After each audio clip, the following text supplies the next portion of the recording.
जी हाँ, नीतीश शाह अबू आसिम आजमी के सपोर्ट में कहा योगी मेरा इलाज करके दिखाएं। नीतीश के समर्थन में उतरे चंद्रबाबू नायडू, मोदी शाह के पैरों के तले से खिसक गई जमीन। बहुत स्वागत है आप सभी का। आप देख रहे हैं द राजनीति का विशेष सेगमेंट खबर और विश्लेषण। मैं हूं जब्बार खान। दोस्तों, आखिर ऐसा क्या हो गया कि जिस अबू आसिम आजमी को जेल में डालने की बात फडणवीस से लेकर के मोदी शाह कर रहे हैं और अचानक नीतीश कुमार उसी अबू आसिम आजमी के समर्थन में आ गए। आखिर ऐसी कौन सी राजनीतिक मजबूरी आ गई कि नीतीश कुमार ने मोदी और शाह समेत फडणवीस को बैकफुट पर ढकेलते हुए योगी आदित्यनाथ को चुनौती दे डाली और कहा कि मेरा इलाज करके दिखाएं। आखिर औरंगजेब को लेकर के अबू आसिम आजमी ने जो कुछ कहा, क्या वो इतना बड़ा बयान था जिसकी बुनियाद पर उनको पूरे सेशन के लिए निलंबित किया जाना चाहिए था या फिर उन्हें जेल में डाला जाना ठीक होगा? क्या इस विवाद के पीछे बीजेपी की कोई और मंशा या बीजेपी की कोई और रणनीति और स्ट्रैटेजी है कि इस विवाद को सामने ला करके या मोहम्मद शमी वाले ड्रिंक एनर्जी वाले विवाद को सामने ला करके भारतीय जनता पार्टी कुछ दूसरे मुद्दों को छिपाना चाहती है? दोस्तों, खेल बड़ा है, खेल गंभीर है। विस्तार से आपको बताते हैं। आपसे निवेदन कि इस वीडियो को अंत तक जरूर देखें। दोस्तों, आपने देखा कि किस तौर पर पूरा बीजेपी खेमा न सिर्फ अबू आसिम आजमी को गालियां दे रहा है, न सिर्फ उन्हें जेल में डालने की बात कर रहा है, न सिर्फ अबू आसिम आजमी का विरोध, औरंगजेब का विरोध कर रहा है, बल्कि इसके बहाने पूरे एक मुस्लिम वर्ग का भी विरोध किया जा रहा है कई जगहों पर। और ऐसी स्थिति में जहां पर अबू आसिम आजमी और उनके समर्थक और उस बहाने ऐसे दूसरे लोगों के वोटिंग राइट तक को खत्म करने की मांगें और बीजेपी और संघ के लोग उठा रहे हैं, ऐसे में नीतीश कुमार का अबू आसिम आजमी के साथ खड़ा होकर के, समर्थन में डट करके जेडीयू का बयान देना, और ऐसा बयान जिस बयान के बाद में बीजेपी को होश ठिकाने वाला माना जाए वो बयान, तो फिर इसके पीछे का गणित क्या है? दोस्तों, गणित जो भी हो विस्तार से आपको बताता हूं, समझाता हूं कि आखिर हुआ क्या है। मगर नीतीश कुमार की पार्टी की तरफ से जैसे ही मोदी शाह समेत देवेंद्र फडणवीस को आईना दिखाया गया, योगी आदित्यनाथ को यह मैसेज देने की कोशिश की गई कि साहब वो कमबख्त नहीं है, आप इलाज नहीं कर सकते, आप इलाज हमारा कीजिए, अगर आप कर सकते हैं तो आप तो खुद का इलाज नहीं कर सकते। वो कहना चाह रहे हैं कुंभ में इतने लोगों की जानें गंवा दी, उसका इलाज तो आप कर नहीं पाए, और आप बात करते हैं इलाज करने के अबू आसिम आजमी की। दोस्तों, इसके पीछे का पूरा खेल समझिए। एक तरफ जहां पर महाराष्ट्र में एनडीए में उथल पुथल, एक तरफ जहां पर एनडीए की एक पार्टी के एक नेता का, अजित पवार गुट के एक मंत्री का इस्तीफा देना, एक तरफ जहां पर भारतीय जनता पार्टी के ऊपर कई सारे मुद्दों पर उठते हुए सवाल जिससे बीजेपी घिरी हुई, एक तरफ अंतर्राष्ट्रीय स्तर पर भारत का नाम नीचा कराने में प्रधानमंत्री नरेंद्र मोदी ने जिस तरह की भूमिका निभाई है, जैसा आरोप लग रहा है कि डोनाल्ड ट्रंप भारत और प्रधानमंत्री मोदी के देश पर भारत में 100% टैरिफ लगा रहा 2 अप्रैल से और पाकिस्तान की तारीफ कर रहा है। ये सारी की सारी स्थितियां ऐसी हैं जिसमें मोदी और शाह के ऊपर चौतरफा घेराव हो रहा है, चौतरफा सवाल उठ रहे हैं, और ऐसे सवालों के बीच में 2 मुद्दों को सामने लाया गया। एक मुद्दा जिसे एक छावा फिल्म आने के बाद में औरंगजेब के मुद्दे को लेकर के चर्चाएं शुरू हुई और अबू आसिम आजमी समाजवादी पार्टी के नेता ने सदन के अंदर उस पर हिस्टोरियंस की बात कोट कर दी।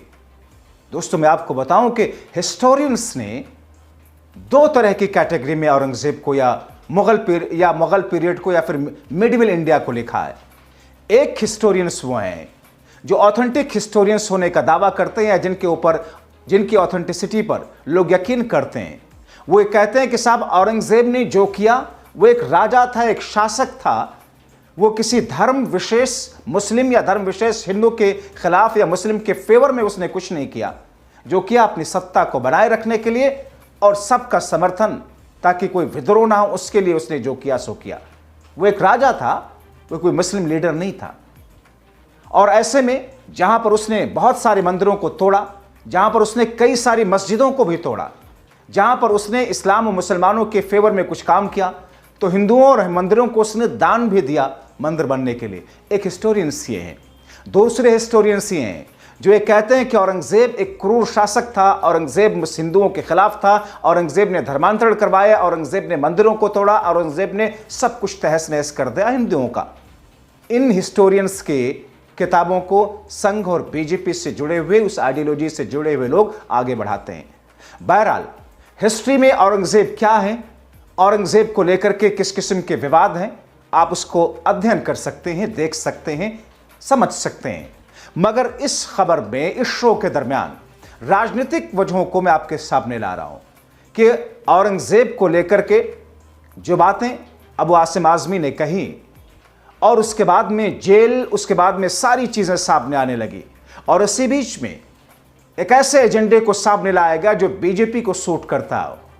देश के स्टार क्रिकेटर, तेज गेंदबाज मोहम्मद शमी के एनर्जी ड्रिंक पीने पर बाकायदा बरेली के एक मौलाना से जाकर के एक बड़ी न्यूज एजेंसी के जरिए कैमरे पर बयान लिया गया सवाल करके, और इस एजेंडे को दरअसल ला करके डिबेट कराई गई, और उसके बहाने बहुत सारे लोगों ने पूरी मुस्लिम कम्युनिटी को गलियाया। बहुत सारे लोगों ने मुल्ला, मौलवी, कठमुल्ला, न जाने क्या क्या क्या क्या नहीं कहा। जाहिर तौर पर मोहम्मद शमी का एनर्जी ड्रिंक पीना, देश के लिए खेलना, उसका रोजा रखना ना रखना मोहम्मद शमी और उनके खुदा के बीच की बात है, उस पर किसी को कोई राइट नहीं। मगर मोहम्मद शहाबुद्दीन जैसे मौलवी जो कि बीजेपी के एजेंडे में फंसते हुए दिखे, एक मीडिया हाउस के एजेंडे में फंसते हुए दिखे, और उन्होंने एक ऐसा बयान दिया जिसके बाद में पूरा बखेड़ा खड़ा हुआ। तो एक तरफ जहां अबू आसिम आज़मी का औरंगजेब के ऊपर दिया गया बयान, दूसरी तरफ मोहम्मद शमी को लेकर के जो बयान एक मुल्ला मौलवी ने दिया बरेली के, उसके बाद में मानो बीजेपी की बातें खिल गई। और एक ऐसी स्थिति में जहां बिहार विधानसभा चुनाव सिर पर है, एक ऐसी स्थिति में जहां पर मोदी और शाह की सरकार गिरी हुई है, एक ऐसी स्थिति जहां पर महाराष्ट्र के अंदर न जाने कितने कोण से, कितने अलग अलग एंगल से एनडीए की सरकार निशाने पर है, जहां सुरफुटबॉल की स्थिति है, शिंदे फडणवीस के बीच में अजित पवार के मंत्री को इस्तीफा देना पड़ रहा है, बहुत सारी चीजें बीजेपी और एनडीए के खिलाफ हैं। ऐसे में इन दोनों मुद्दों को लाकर के सब कुछ मुद्दों से आपकी निगाहें हटा दी गई, और ऐसी स्थिति में जेडीयू की पार्टी की तरफ से, नीतीश कुमार की तरफ से कहा जाना कि हम अबू आसिम आज़मी के साथ में खड़े हैं, अबू आसिम आज़मी ने कुछ भी गलत नहीं कहा, अबू आसिम आज़मी ने जो कहा वो तार्किक और तथ्यों पर आधारित हिस्ट्री की बातें हैं, उसी को कोट किया है। नीतीश कुमार का डंके के चोट पर यह कहना उनकी पार्टी के नेता का, यह दर्शाता है कि नीतीश कुमार ने जो कहा वो यकीनी तौर पर मुस्लिमों के प्रति, अल्पसंख्यकों के प्रति अपना एक ऐसा स्नेह व्यक्त करना है जिसको लेकर के चुनावी राजनीति में उसके एक मायने हैं। जाहिर तौर पर कोई मुसलमान मुगल, औरंगजेब या किसी राजा से खुद को नहीं जोड़ता है। कोई मुसलमान जोड़ता है तो अपने पैगंबरों से जोड़ता है, मुसलमान जोड़ता है तो इस्लाम से जोड़ता है। ये सब के सब तो राजा थे, और राजा क्या करते हैं, अपनी राजशाही बचाने के लिए कुछ भी वो करते हैं। आज वक्त जिस किस्म का है, बीजेपी मोदी और शाह पर जो आरोप लग रहे हैं कि साहब ये सनातन और हिंदुत्व के नाम पर जो कुछ कर रहे हैं, अपनी सरकार बनाए रखने के लिए कर रहे हैं, यही तो आरोप इन पर भी लग रहा है।